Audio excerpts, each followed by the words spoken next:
All right. Well, Mr. Betcher, we're on. There it is. How are you?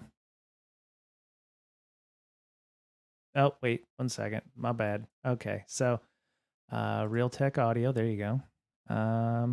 Just keep talking. I'll get y'all straightened out. It's been a minute since I've done this, folks. So, I'm not sure why it is the way it is, but all right. How you doing? You doing all right now? Nope. Okay. You're you're still not on the audio. Zoom off on. Okay. I got to figure this out because eventually we're gonna be having like our class for malware analysis back on in the next few bits. So, okay. Turn the volume up. Okay. All right. Oh, wait. Let me. I don't know why this is so damn difficult, but all right. Okay. I should be able to hear you now. Nope. God damn. Nope. God. Oh, well, that was a bit of a delay.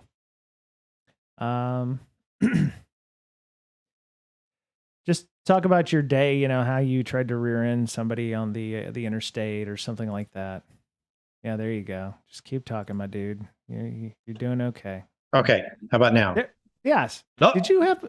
Were you muted? I didn't do that intentionally. It was like, okay. Sorry about that. No, it's fine. Beginner's luck, right? That doesn't apply here. That doesn't apply here.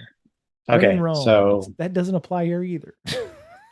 I kept saying, Brent, or Brake, you need procedures.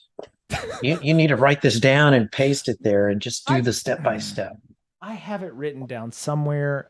Unfortunately, I was packing for both a long vacation in Europe, and InfoSec camp out, which one went better than the other.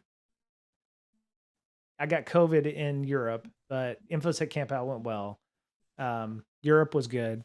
So sorry. For those of you who are listening on the podcast, hello, this is Brian and Mr. Betcher for Bring It Down Security.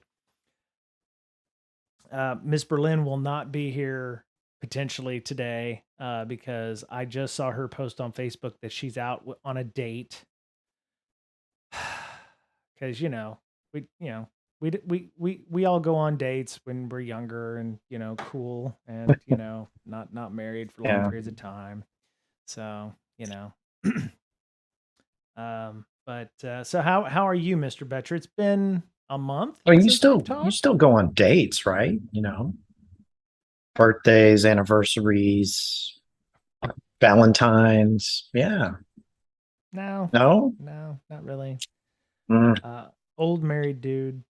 Thought about doing that. Maybe when we get back down to San Diego, we'll do that.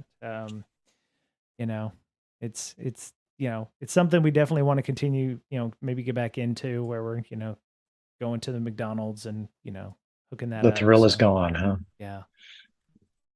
Yeah. almost broke out into song right there. The thrill is gone away. Yeah. Anyway. So gonna have to, what would it be? 27 for you? 27 years? What? 27 years? No. How old do you think I am? Your guess is as good as mine. My daughter is okay. Your daughter is not quite in high school. She is in high school. She is in high school. Well, she started her senior year yesterday. Okay, 22. Yeah, it's we're actually, I think, married. It'll be 17 years in August, April 1st. April 1st. And the thrill is already, you need to take her for her anniversary to DQ or something like the old days. Yeah, well, she's lactose intolerant, so if I, if I want to roll the windows down on the way home, then I'll, definitely go to McDonald's or Dairy Queen.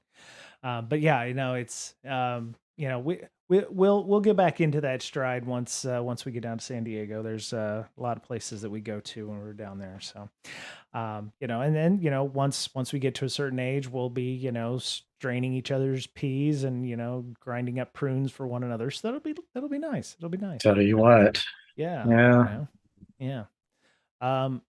But how have you been? It's been a month since we've talked in this format. Hey man, living the dream, I guess. Yeah. Yeah. Um, fighting the good fight Right. out there, against the attackers. Yeah. Still playing the defensive game. Well, you went to Florida too, so you went on vacation shortly before I went on vacation. So how was that for you? Yeah, that was great. Yeah. It was hot.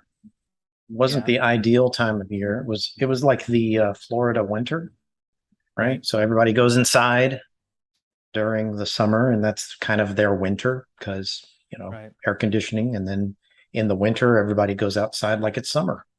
So it's kind of the opposite there.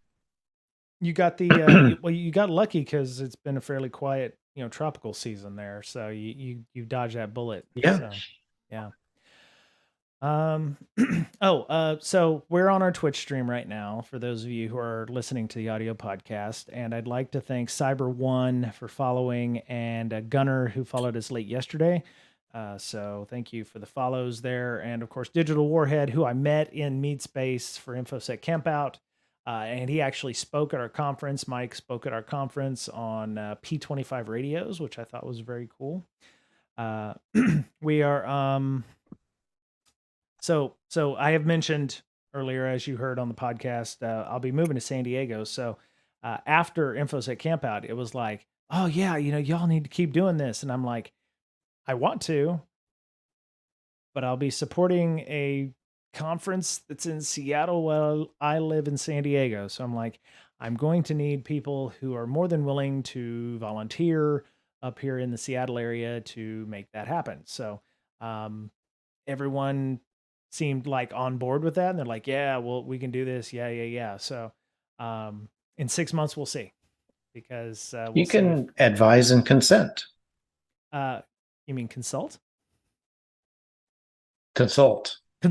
I guess Consult. consent would be a little too high and mighty. Yeah, it's one of those things where maybe I should start delegating more. So it'd be like, yeah, if you want to run a conference up in the Pacific Northwest, here's how you do it. We'll pay for the stuff, because I told him, I was like, if I do it, then it would be like me flying up here with a rental car, a one-man tent, and a sleeping bag, and then be like, that's it, so we'll have to work some things out. But all in all, we had a good time. LAN party went well. We actually played a game called Asteroidians. The game developer was actually there. Asteroidians. Yeah, there it is. It's like Scorched Earth. Doink. There we go. If you want to go check that out. He didn't ask us to mention it on the show, but it was a fun game. We played it for a good hour and a half. Then we set up some Quake 3 arena and did that too. So that was fun. I actually bought it on itch.io and played it last night a little bit. It was fun. I like the weapons on it, so it's a good time, and you can play multiplayer games and stuff with that. So but yeah, you learn something new every time you do a conference, right? I learned that I'll never use a projector outside with a projector screen, because it never gets dark enough here in August to, before 8 o'clock, to be able to have the meeting, the talks and stuff. So a 43-inch TV worked really well, like we did the first year. So, I should have communicated a little better. We could have used the Discord channels for communications and let people know talks were going on, because we were fairly disparate. The area we had a bit of a diaspora issue going on, where people were camping, across the field, and they didn't know when things were happening. So a little bit of better communication in that respect probably wouldn't go amiss. And I'm sure we'll get some more feedback, but those were the big ones I think we got. But yeah, all in all, I think it was a lot of fun. We actually had a couple people show up the day of and go, "Hey, I heard about this. I'd love to camp." And I'm like, "Have at it." So there you go. So that was kind of fun. So um, I was hoping Miss Berlin would join us because she went to Blue Team Con, and I wanted to talk to her about her experience at Blue Team Con. I heard it was quite fun. Frank and the team there put on a good conference, and yeah, was hoping we could get her on, but we'll look at doing something like that next week. I think to get her online here. So, um, hey, do you? Hi, so there aren't a lot of outdoor conferences, Mr. Betcher. So you live in a state that has a longer summer than Seattle does. Um, would that be? Oh, that sucks. Okay. What you got? Well, Emergency? I left my credit card at the Mexican joint. Oh well, I'll have How to did you just call. realize that? I looked down at my wallet and I was like, "Oh, that's where my green card should be," and it's not there. So, Oh, yep, left my credit I didn't card know at you had a the green Mexican card. restaurant. Yeah, well, um, I'll just call them and tell them tomorrow. Go get it. Anyway, so have you ever thought about doing a conference outside in Texas? I mean, there are. I've been to the ISSA meetups. I've been to the ISC squared meetups. There's more than enough people there that would maybe love to do something outside. Yeah, I haven't thought about it. Um, yeah, it'd have to be close to winter. Right. Yeah, or in the middle of winter, Right. December, January timeframe, Yeah. because we do get cold spells every once in a while, but then it usually gets a lot warmer, right? Right. Pretty quick, and that's when all the bugs are hibernating, right? So if you do Right. it in the spring, fall, summer, you'll get a lot of insects, right? Okay. Yeah. I Except maybe in Austin because they get a lot of bats. So That's true. Um, yeah. I it never had occurred to me at the time you and I were living down there together to do any of that, but it seems like we need to shake up conferences and what they mean. Everybody puts a conference in a hotel and there's rooms and people love to do that. I don't know if it's we just that's what we're used to. But anytime you shake it up like tour camp or whatever, tour camp is a novelty and it's an excellent conference. I'm not gonna talk crap about them at all because they come every time we've had an infosec camp out and cooked for us in their big ass pizza oven and made more food than you could possibly imagine. And they're awesome people, and you should definitely go to tour camp if you can. But we don't have enough conferences that are kind of different in that respect. I mean, every conference follows this yeah, kind of the same playbook. You have a hotel, you have rooms, you have people flying to those things, and they stay there. I don't know. It just feels. I don't know if it's because of the pandemic or whatever, but it's like I feel like we need to shake up what conferences are. We've kind of gotten used to them being the same old, kind of thing. So, um, and there's not enough folks doing something a little different. So I applaud the tour camp folks. I applaud. Well, I would applaud myself, but it seems oddly self-serving. Um, but if we could, the virtual stuff was kind of probably the biggest thing that we'd had changes to. But there's downsides to that in terms of networking. But um, yeah, I'd just like to see people maybe like a party boat. I don't know. you know what there have been people who have suggested cruise ships. I mean, yes, it's a floating hotel, but it's different. It's if you there are 3-day cruises from San Diego down to like Mazatlan or what? No, no Mazatlan. Somewhere in the Baja, if I get it. There's like there's 3-day cruises, and they're not overly expensive. There's stuff that comes out of Galveston there for Texas. There's a Mhm. Disney cruise ship, and people are like, well, you get sick on the cruise ships.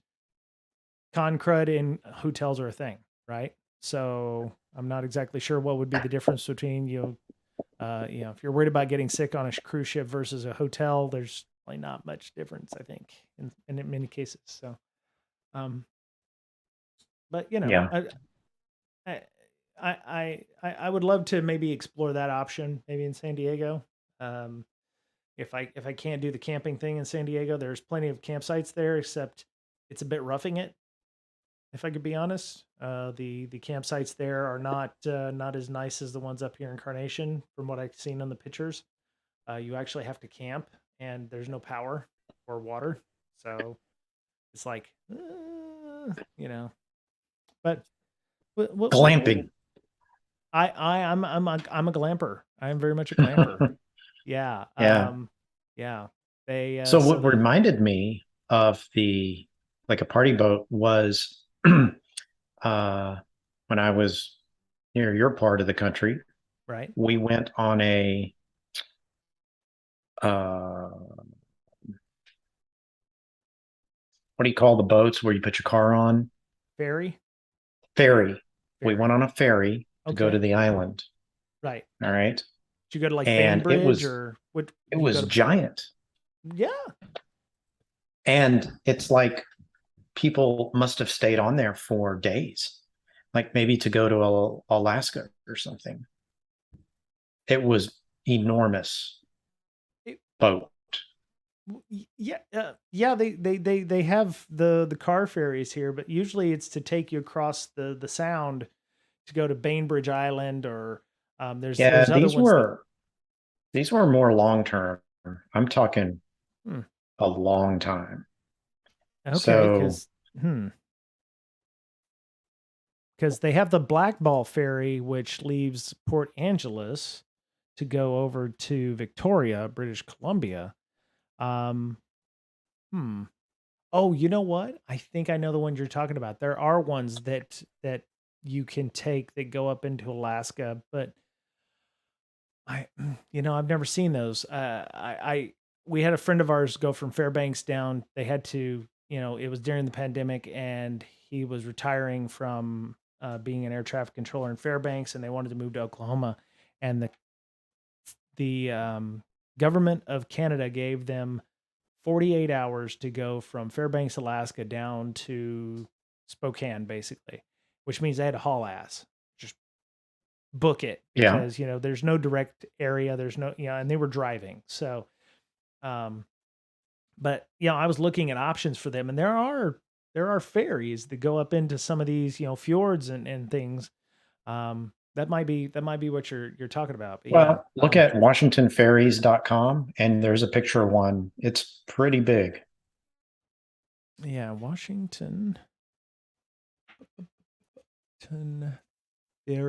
WashingtonFerries.com. I know Oh, it's that's a not tiny picture, but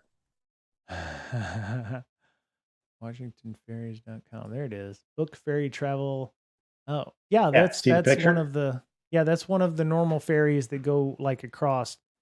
There's a Really? Bellingham to Alaska map. Okay. So you're right. There are some ferries that will take you all the way to Unalaska. Yeah. Um there you go. Yeah. So if you're Interesting. So yeah, there, have a conference on one of those. I'm not sure why I would want to take my car with me, but Yeah. there are Well, you just drive up to it. There you are. there are numerous Holland America cruise ships that leave out of Seattle. We actually took one in 2012 up to Alaska, so it was a 7-day cruise. But yeah, so you can go to Bellingham to Juneau. Yeah, there's a Bellingham ferry to Juneau, to Ketchikan, to Kodiak, to Sitka. Okay, Skagway. So yeah, Whittier. So there are those long term ferries. You're absolutely right. Let me see. Return route. Total passengers like 8 passengers. Total number of vehicles. Okay, All right. So that makes sense. I would imagine those are not cheap. Let's go see. Oh, yeah. Number of vehicles. Um, let's say 3 passengers, 1 vehicle. It'd be like my family. If I wanted to take Bellingham to Sitka, and that would be, oh my God, I got to fill out a bunch of shit. Yeah, so they're expecting like RVs and stuff, like if you were RVing it up or what have you. Yeah, this sounds like it's not cheap. So yeah, but it's definitely something you could look into. But yeah, it is what it is. Um, so you got any conferences you're gonna go to soon? Besides Austin, when is that No, one? I Okay. don't even think it's I think the last time they scheduled it, they canceled. Let me Oh, check. was it a pandemic thing? Oh yeah, 2020, October 7th, 2020. We hate to say it, we can't make B-Sides Austin happen in 2021. Okay, so they're looking at December 2nd, 2022. Yeah, okay, so just wow, December 2nd, 2022. Wait a minute. They're going to try.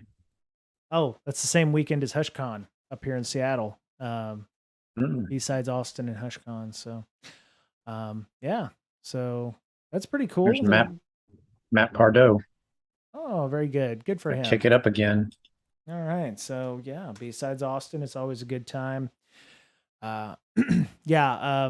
HushCon just sent out their email for folks if they wanted to go to that. They're back at one of the nicer venues that they've had up here in the Seattle area. The last, I don't know, 4 or 5 times they've had it, it's been just in a god awful venues. So I'm glad they're back doing them proper. So, um, yeah, I'm gonna try to go down to B-Side San Diego in October just to make some inroads with people. I've joined their DC 619-858 Discord. Trying to build up that network because it took me a little while to start that up here in Seattle. So I'm like, need to make that start happening down there. So, but yeah, it's hard. It's hard work. Rebuilding that network after you've been gone for a while. So, Yeah, it well, I is. mean, I didn't have a security, I wasn't a security person when I was in San Diego, so I had no idea as to what was really going on down there at the time. So, um, but I've got a friend of mine I used to work with at CrowdStrike who invited me to their DC, the DEF CON Discord, and so yeah, me and Yasik are gonna get it set up, and we're gonna maybe start a San Diego security meetup or something like that. So we'll see what happens. Cool. All right. So let's talk about the topic that we had thought of just before we started recording here. Mr. Betcher, I do a Twitch stream, right? On the regular, at least once or twice a week. Yeah. So for you podcast audio listeners, that was Mr. Betcher vigorously shaking his head yes and doing thumbs ups. So I've been trying to work on creating content that isn't just me starting up Hack the Box or Try Hack Me and just banging through some lessons over there because it gets monotonous and boring and maybe not everybody gets involved and I'm just kind of BSing my way through some of those things by grind it till you find it kind of stuff. And one of the things that has been brought up to me was, that I do at work and I do it poorly is code review, and I've always thought it would be cool to find an application because there's we talk about open source being many eyes looking at the code, and there's less vulnerabilities because everybody has access to the code and all that bullshit that doesn't really nobody really believes, but they all, they still cling to that. And my thought was, well, maybe we have somebody who actually does go and do a proper code audit or a code review or something for an open source project, with the idea of finding bugs or, showing, finding areas where they could improve the code. The problem is, and I threat modeled this and I was like, well, okay, so let's, my first thought was to, do wget or do something that's fairly well known like wget or curl or, Something like that. And my thought was, yeah, that'll be great. Everyone knows what it is. Everyone has a vested interest in this because a lot of people use wget and everything. And then I was like, what happens if I found a vulnerability that nobody had disclosed yet on something that everybody and their brother uses in embedded devices and IoT and all little piddly ass little piece of shit IoT devices to run updates on their boxes. And it does something like, really awful, like remote code exec. And I was like, okay, well, I can't use a well-known application for obvious reasons. So what I was trying to figure out how to do and what to do would be to do a manual code review. And then I backed it up even further and go, well, I don't really know how to do them. You know, I don't come from a coding background. So, I'm looking at code. I could maybe walk through it, but I don't have a good methodology on how to do these things. And since you're a developer of LogMD, I was wondering what, if anything, you would appreciate for somebody who might want to look through your code if it was open source, and how you might walk them through that code. How I might walk a code reviewer through my code.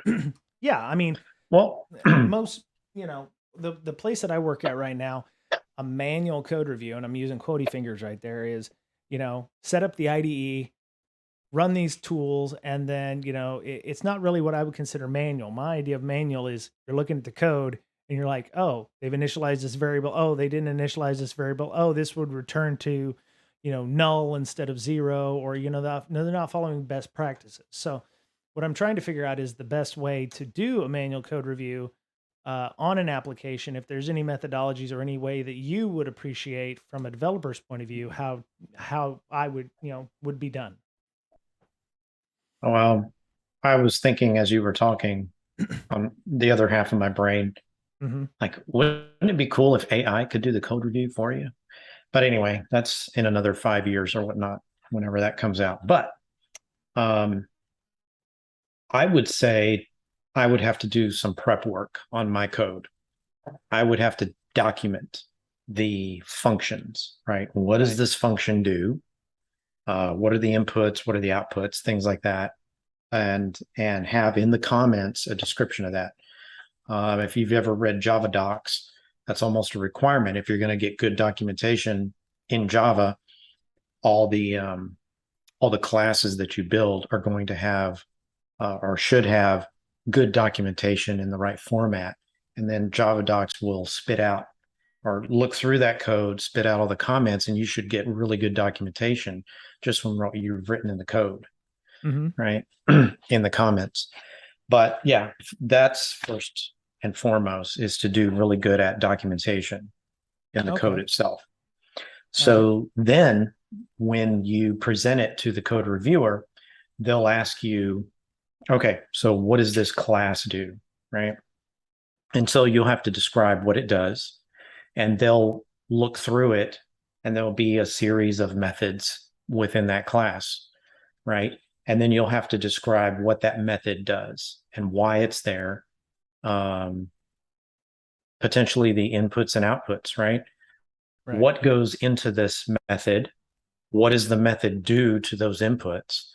And what does the method spit out in return, right? Okay.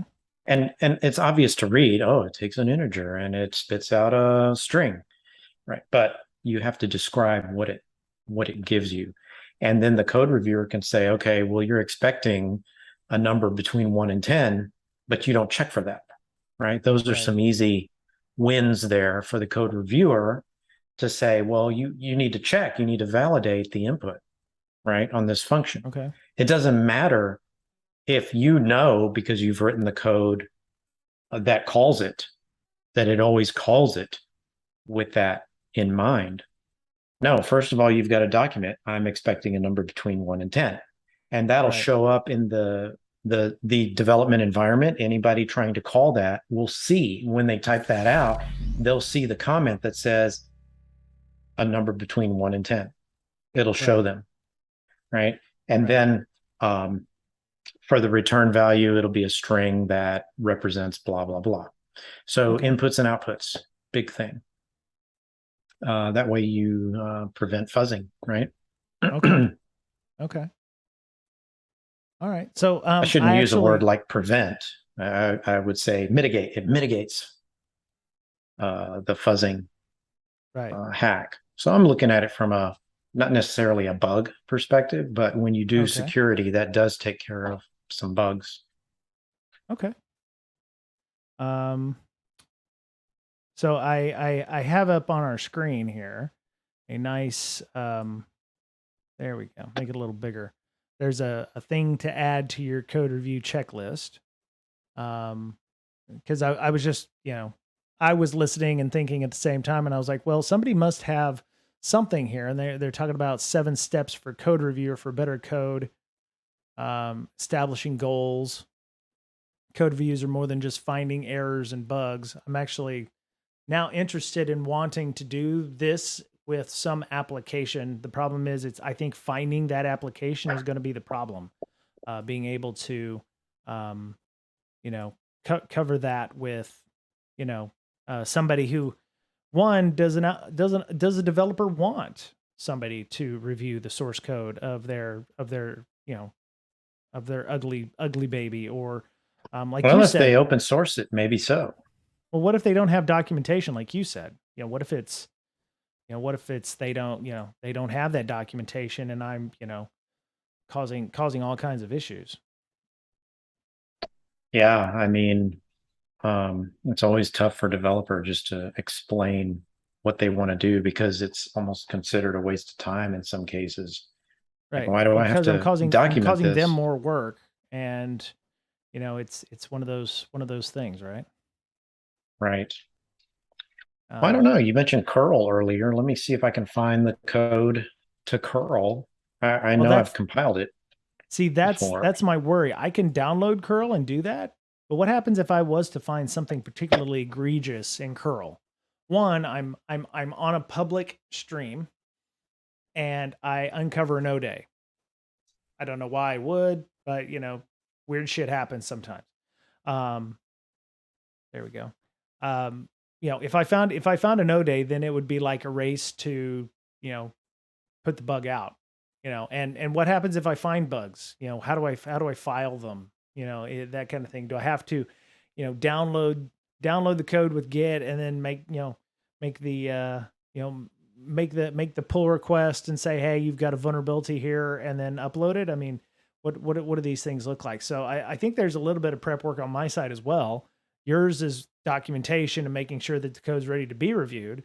Um, and on my side, it's like I need to make sure things like my IDE, if I use Visual Studio Code, or I'm using a maybe it's a linter or something. When I go through the code, and it'll show me all kinds of errors where the people, and maybe those are errors that people don't care about. I mean, what if I put up a bunch of bugs that the developers like, yeah, I'm too busy implementing dark mode right now. I don't want to have to worry about that shit, that kind of Yeah, thing. So, I'm oh, I'm looking at curl right hey, Super now, and Lolly. Hey, how you doing? Glad you could join us, and thank you for subscribing for 5 months in a row. I appreciate you, sir. Um, glad you could join us tonight. So, Super.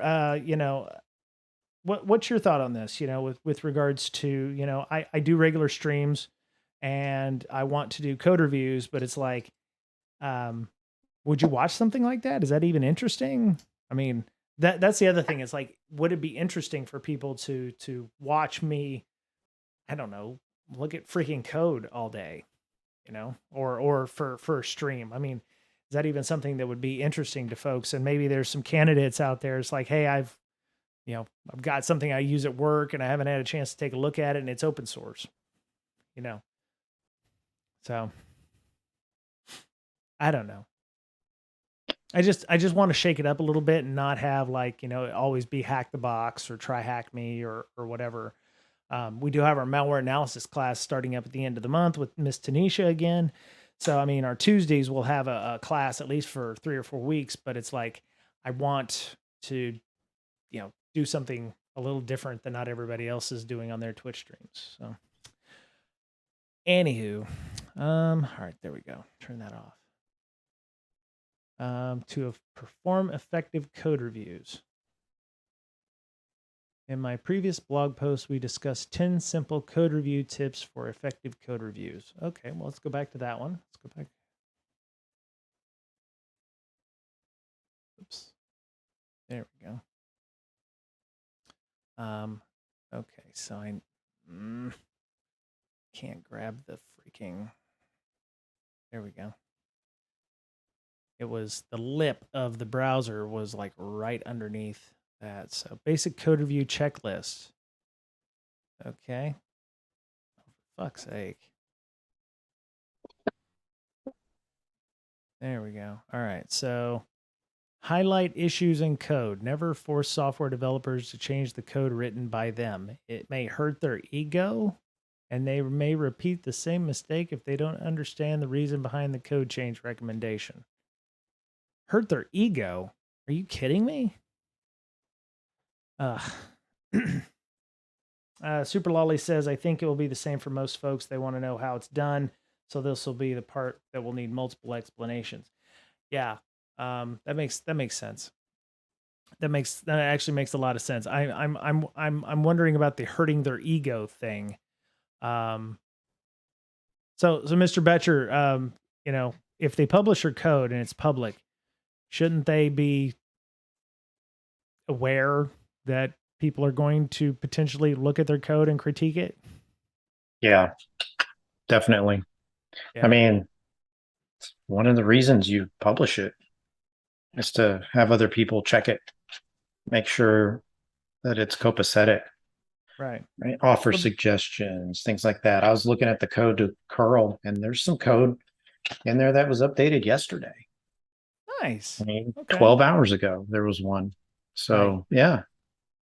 It seems pretty, the code I looked at seems pretty legit. I mean, even though it doesn't have the comments like, okay, this class copies the string and returns the new one. It doesn't say that, but you look through the code, that's what it does. It's pretty straightforward and it's done the right way. So, hey. What kind of code is that? Is it C? Yeah. Okay, so I guess part of the whole part of the manual code review tips would be understanding the language a little bit of what you're doing and what the peccadillos are. Like Java doesn't do garbage collection properly, so you're going to have developers that are just allowing random memory leaks or whatever if they're not doing their needfuls and wiping out the garbage at the end. Or C, I think you have to initialize every variable first before you use it. I mean, I thought there were some specific peccadillos for that. Yeah, not necessarily those in particular, but yeah. I mean, you for example, the string copy, you definitely need to, when you call that function, you need to make sure that you destroy that string later on. Yeah, stir copy. There's a number of like fgets. I mean, there's specific things where if you don't use it right, it can lead to things like buffer overflows, what have you. They're not used properly. So instead of str copy, you'd want to use either I think stern. I think somebody said stern versus stir copy. So making sure there's stir copy /s or _s. Okay. Right. Because it's more secure. Okay. Yeah, you can look at the Microsoft documentation for that as well. Stir copy _s. Oh, wow. Okay. I think so. Yeah. No, it's here. I just thought it was. I remember there also being one called stirl copy at one point. Stirl copy. Yeah, stirl copy, and stirl cat. These are string size bounded string copying and concatenations. It almost makes me want to harken back to my OpenBSD days, because there were, back in the day when OpenBSD was, dedicated to security, they really, audited their code on a regular basis, and I was on their mailing lists, and you would have people putting in, diffs of code or what have you. that might actually be, worth doing something. So this, I think I have a way to go with this. I just have to one figure out what application we want to do, and see what we can do to make that happen. Because ideally, I'd love to understand this because I never came from that world. So, but I'd also like to not just throw a bunch of freaking open source tools or garbage tools at it to, and then throw up my my findings and them being false positives or something the developer doesn't give a shit about. So I'd have to run those through something else. Any Mhm. s- any stupid can write the program that computer understands, but only good programmers write code that humans understand. I'm thinking any stupid. I think they didn't put the whole comment in there, or maybe that was the point. Maybe I Yeah, I don't know. Maybe we're not understanding because we're not at Martin's level. Hey, that's hit that true. last link I sent you. Oh, chat. Okay, let me grab that. Oh, yeah, Microsoft's. Oh, So very you can cool. read at the top, it says more secure versions of these functions are available. So stir Okay. copy underscore s and Wow. so forth. Yeah. I So wonder. I wonder if why you they can went away identify from. those in some code, you can say, hey, let's use the more secure string copy here. So if you hit Right. the Right. second to last one that I gave you, Oh, there's curl. Okay. Let me maximize the. There we go. Spidex. Okay, so they use an SPDX for the licensing. Okay, so if in yeah. def have str dupe So they're using memcopy in memcopy. theirs if you look at the bottom. Oh, at the memcopy. Yeah. Okay. And then length, but they're calling the new string, but this str is the old string, and then the length of the string itself. That's right. Okay. So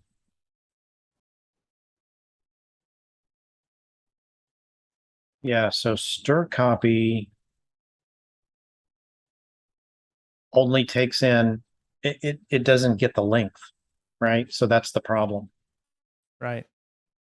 If you go So. to stir copy underscore s, Uh huh. you get the destination size, right? Okay. So that it makes sure that you're getting the proper size and you're not like squashing other data in memory because your string is a larger size than the one you're Right. copying, Okay. or vice versa. Right. Your the string you're copying There it is. to is too small, the memory Right. block, right? Right. So there's all these little things as a good developer you would know. So if you see that when you're doing a code review, you're like, wait, this is deprecated, or you should use the one that requires a size so that Right. we know that the max size isn't reached or gone over. So we overwrite the null terminator at the end and just Hmm. start copying over other memory. Right. You'll get bugs pretty quick if you do that. Okay. So if you're not checking that size. Okay. Super Lolly says if I was a dev and people wanted to review my code, I'd happily take any criticism since most new developers, especially those produced from 3 months of programming programs, don't put secure coding as their main priority. That's true. We've heard more than one time from even college level folks that a lot of programmers don't learn the secure methods until after they've done 3 years worth of non-secure methods. Um, Yeah, I hope that that's it's changed. I hope that that's changing. Depending on where they are, where they're learning that at, because I think that's a lot of problems. But um, okay, so I think I have a good starting place. It looks like I've got some links that I need to go and review with regards to prepping for one of these things. I think I just need to find a good application that I can do that with. I'm not sure curl is or you can is make the something up that has a few errors in it, like the stir copy, right? Maybe you don't check the length. You write a yeah. function like what's in curl, but you don't check the length of the string, Huh. and somebody could incidentally have a bug in their code Right. or allow for buffer overflows, that sort of thing. Right. Let me, you know what? It might actually be good to maybe start with something like known bad code exercises. Let's see. 5 bad coding practices that other developers hate your guts. Okay. 10 bad coding practices that wreck software. I don't know. I need coding exercises. Let me see.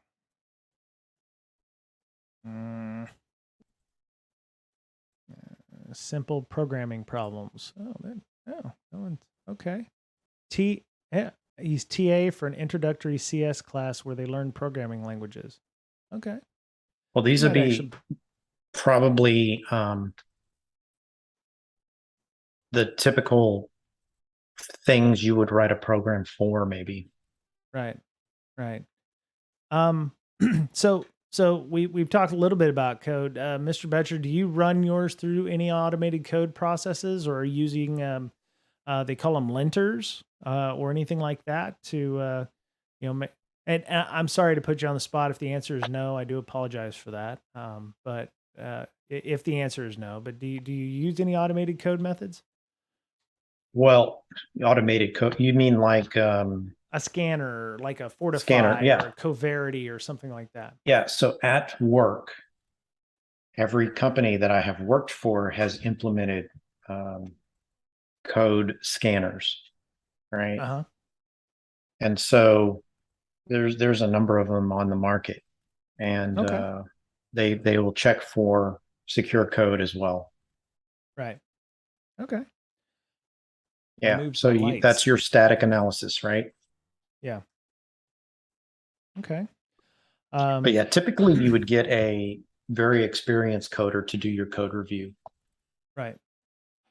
Okay.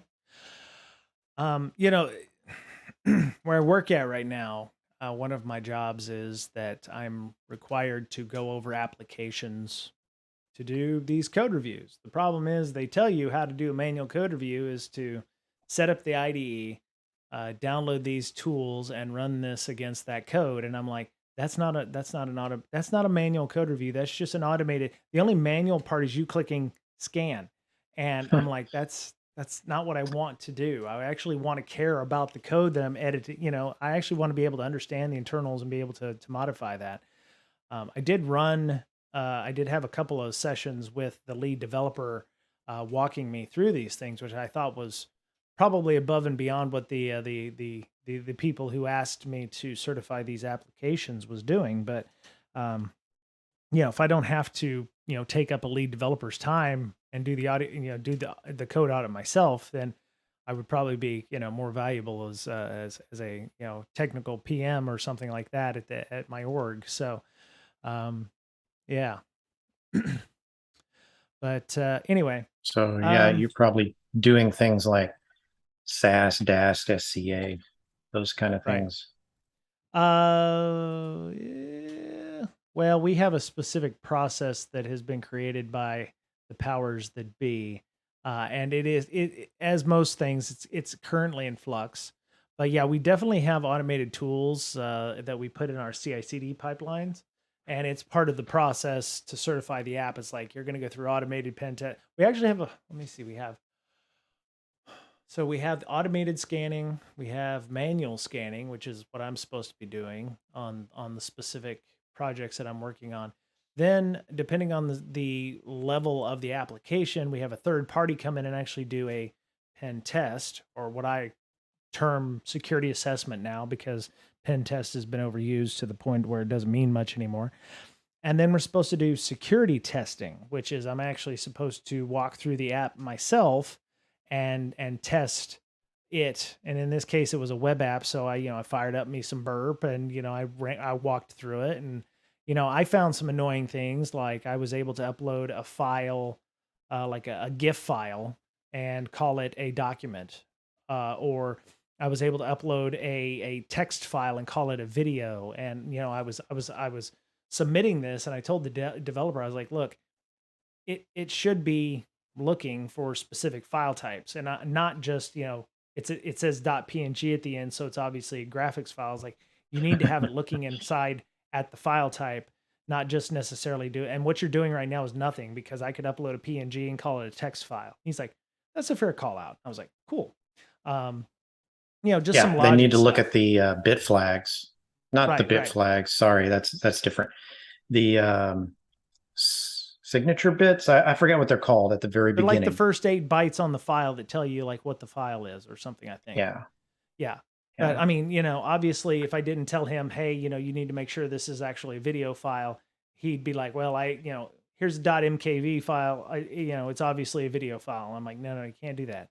So, and so, other things like, I couldn't get cross-site scripting to light off, but I could take a phone field, like a phone number field, and put text in there and submit it, and it would work. I was like, look, if I was a bad guy and had access to this website, just the fact that I could do that, even if I can't get XSS to light off, would be enough for me to go like, there must be some other weird shit going on, because if he's not doing, validation of, the data that is going into that field, I could probably do other things.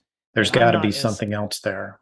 right. I'm not that entirely skilled as a pen tester so much anymore for web apps, but that's not normal behavior. And if I was a bad guy, I would be like, if that's wrong, then what else is wrong? And that would make me want to pause and start poking around a little bit more on that site. So, um, you know, and knowing the code, so that way I don't have developers just telling me, oh, this is what it does, and I'm like, yeah, okay. I want to be able to speak intelligently to that and go, I understand the data structures, like a while statement and an if statement, and case statements and things like that, but it's like I want to be able to understand those things, and I've tried my damnedest to learn things like Python and whatever, but I don't code, and probably that's to my own detriment. So, but anyway, um cool. So you've given me some things to think about, some things I need to prep for. Maybe some future sessions here on the Twitch stream, getting everything set up. Trying to find a good application to do so. So we'll be working on some of that stuff in the near future. I'll just be going through some applications. I thought it maybe like there's some open source games out there that I thought maybe would be worth the time and effort, because they're not mission critical apps like wget or curl. So if I find an O'Day in, I don't know, Super Tux Kart, which is Mario Kart but with open source mascots, then not going to be a huge deal. You know what I mean? I can submit that for a Yeah. bug or what have you. But if I found some kind of bad shit in like curl, because that exists, that might be a bigger deal. And might even have me run afoul of my current company. So I want to make sure I want to be cognizant of that. So, cool. All right. Well, Or you could do it on your own first before you go live. I don't know. oh yeah, I could do that. Might actually be worth time and effort to do that. Cool. All But right. something like curl has been looked over by many eyes. Oh But you yeah, never know. You never that's right. know. Yeah. So, there it is. All right. So, doink. Oh wait, turn that off. Turn off the browser. There we are. There we're back again. Okay. Transition. There we go. Cool. I need to work on that a little later. Cool. All right. Well, Mr. Betcher, good show. Thought we learned something. I thought I learned something. I hope everyone else did too. Super Lolly, I hope you learned something. Let me know if you do appreciate your support again this month, Super Lolly, for 5 months in a row. So, yeah, Mr. Betcher, how would people? What's that? By the way, I got the first 3 questions correct, even though it was just complete guessing on the Sorvel quiz. Oh, on the Sockville we talked stuff, about yeah. before. I'm on number 4. It's going to be a complete guess, but okay. Yeah. So Well, if you don't want to ruin the surprise on the Sockville week 24 quiz, don't watch yesterday's stream, Mr. Betcher. Okay. Yeah. Mr. Betcher, do you have Amazon Prime? Yep. Hey, I don't see you subscribing to our Twitch stream with your Amazon Prime membership. Oh, but, okay. You could do that, and it doesn't cost you anything. I'm Nice. using that as an impetus for other folks who might be watching this stream and go, oh, well, I have Amazon Prime as well. I could subscribe for nothing. So we get a little cash from Amazon. You have to do it every month. But if you have Amazon Prime, you can actually support our podcast by just logging in and connecting your Prime account. Yeah. Or you can Awesome, dude. support us like Super Lolly did, or Digital Warhead, who've supported us for many months on end out of the kindness of their hearts. But so, Mr. Betcher, how would people find you if they wanted to talk more about code audits or, coding and programming in general? Yeah, you can look me up on log-md.com. Okay. Are you on Twitter so much anymore? Not so much anymore. Okay. Yeah, but if you're a hacker, you know how to get a hold of me, I guess, right? Yeah. Yeah, that's You'll true. find a Hey, way. it's Digital Warhead. There he is right there. He came in at the end, but that's fine. It's all good.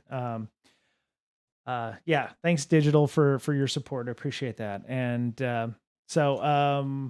yeah, so um I just wondered if you were using Twitter anymore for like threat intelligence, or what you're using for threat intel these days, unless you have specialized feeds from companies. I still find Twitter to be a good source of threat intel, but also the DFIR Discord as well. So, but um, anywho, Miss Berlin, who went to Blue Team Con, will get a report about Blue Team Con hopefully next week. You can find her on Twitter at InfoSystir, INFOSYSTIR. Mr. Betcher, who mentioned he's already at Betcher Pwned, or log-md.com. You can follow me on Twitter at Brian Brake. I'm also on our BrakeSec Discord at discord.gg/BrakeSec, which I will put in the chat for those of you who might be watching at a later date. There you go. There's an invite. We have a vanity link. Very active group there, including folks like Super Lolly and Digital Warhead and Mr. Scott Pack and the Infamous and a bunch of other folks. We do have a code of conduct, so when you go in, make sure you read it and click OK. Otherwise, you don't get access to all the channels, and I'll boot you after about 5 days if you don't, accept the code of conduct. So, just a heads up for those of you out there who might be trying to join the Discord. You can get our audio podcasts at breakingsecurity.com. You can also get it at whatever favorite podcast platform you enjoy. We'd also appreciate if you could, put some 5-star reviews up there on that, and tell your friends about the Twitch stream, the Discord, what have you. We've always thrived on word of mouth, and yeah, hope everyone enjoyed the show here. As I said, the malware analysis class with Miss Tanisha will start up at the end of September. We'll put out some more information about that in the coming weeks. We did session 1, which was, I believe, setting up your lab and getting ready for that. We will be testing real malware in the class. And ideally, also what I would like to do in the future is, thank you, Digital Warhead, for posting up the breakingsecurity.com link. What I'd love to do in the future is, after I have her class, then I would, continue analyzing malware potentially in some way, shape, or form. And maybe Mr. Betcher can sit down with me and we can do things like configuring Windows devices with, Sysmon or whatever, and look at IOCs, and, when I explode my malwares in my sandboxes or whatever it is, we'll poke around and analyze some malware post class or whatever. So maybe that's something we all can, me and Mr. Betcher, Miss Berlin, can sit down and do on a stream one day. So, anything else, Mr. Betcher, before we go? No, I think you did good. Cool. All right. Well, that was it for Breaking Down Security this week. Hope you have a great week. Be kind to one another. Take care of yourselves. As we're fond of saying here, you're the only you have. And we'll talk to you again soon. Bye-bye.